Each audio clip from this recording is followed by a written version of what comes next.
ববি কল্লি পরিচালিত Nandamuri বালাকৃষ্ণের action drama Daku মহারাজ অবশেষে থিয়েটারে মুক্তি পেয়েছে।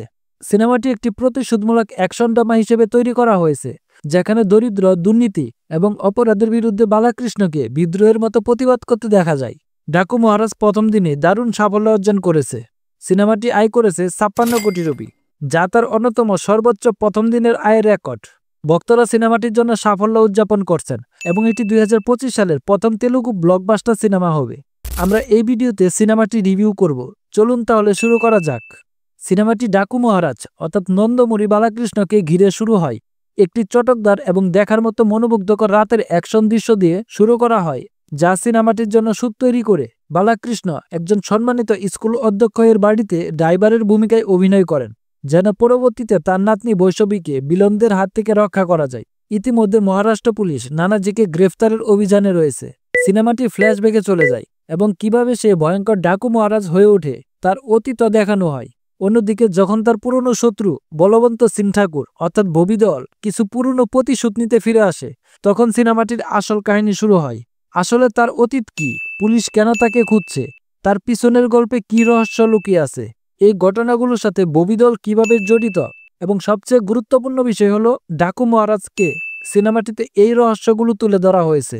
আমরা বিগত বছরে অনেক অ্যাকশন কাহিনী নিয়ে ভায়োলেন্সযুক্ত মুভি দেখেছি। এই সিনেমাটি অ্যাকশন ড্রামা হলো অনেকটা ব্যতিক্রমভাবে তৈরি করা হয়েছে। বালাকৃষ্ণ তার বয়সের সাথে মানানসই ভূমিকা বেছে নেওয়ার জন্য প্রশংসার দাবিদার।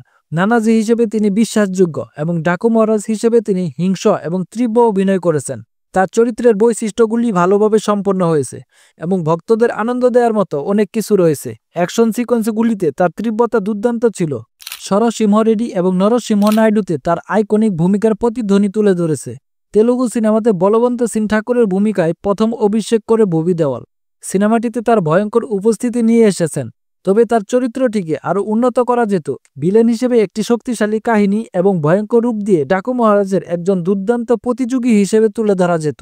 প্রজ্ঞা জাসওয়াল এবং শ্রদ্ধা সিনহা প্রশংসনীয় অভিনয় করেছেন। প্রত্যেকেই গল্পে আবেগ এবং ইমোশন যুক্ত করেন। তবে সিনেমাটির এমন কিছু দৃশ্য মুছে ফেলতে পারত যা গল্পের সাথে খুব একটা কাজে লাগেনি। এর একটি প্রধান উদাহরণ হলো উর্বশী রাউতেলার চরিত্র, যেখানে এই অভিনেত্রীকে কেবল গ্ল্যামারাসের জন্য ব্যবহার করা হয়েছে। রবি কিষাণ হলো আরেকজন কাস্ট, যিনি তার সংক্ষিপ্ত উপস্থিতি দিয়ে সবাইকে মুগ্ধ করেছে। অন্যদিকে শিশু শিল্পী হিসেবে বেদ আগরওয়াল ভালো অভিনয় করেছেন। সিনেমাটির প্রথম অংশ এমন বিনোদনে পরিপূর্ণ যা ভক্তরা বালাকৃষ্ণের সিনেমা থেকে আশা করে। অন্যদিকে দ্বিতীয় অংশ অনেকটাই ধীরগতির, কিছু দৃশ্য অতিরিক্ত এবং বারবার দেখানো হচ্ছে বলে মনে হয়।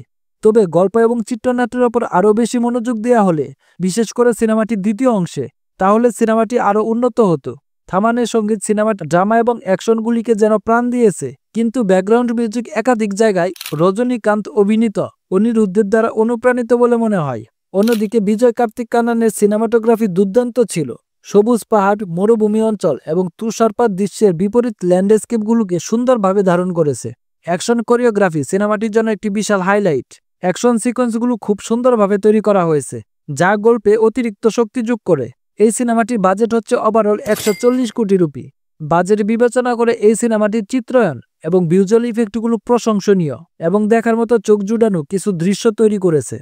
সবশেষে ডাকু মহারাজ একটি দেখার মতো অ্যাকশন ড্রামা সিনেমা।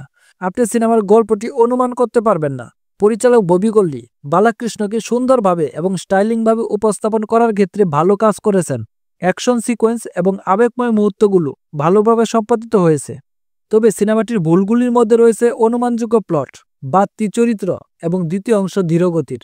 এই সমস্যাগুলো সত্ত্বেও সিনেমাটি বিনোদনমূলক এবং অ্যাকশন আবেগের মিশ্রণে দেখার যোগ্য। এই সিনেমাটির জন্য আমাদের রেটিং হচ্ছে 3 আউট অফ 5। ভালো থাকবেন সবাই, দেখা হবে পরবর্তী কোনো ভিডিওতে।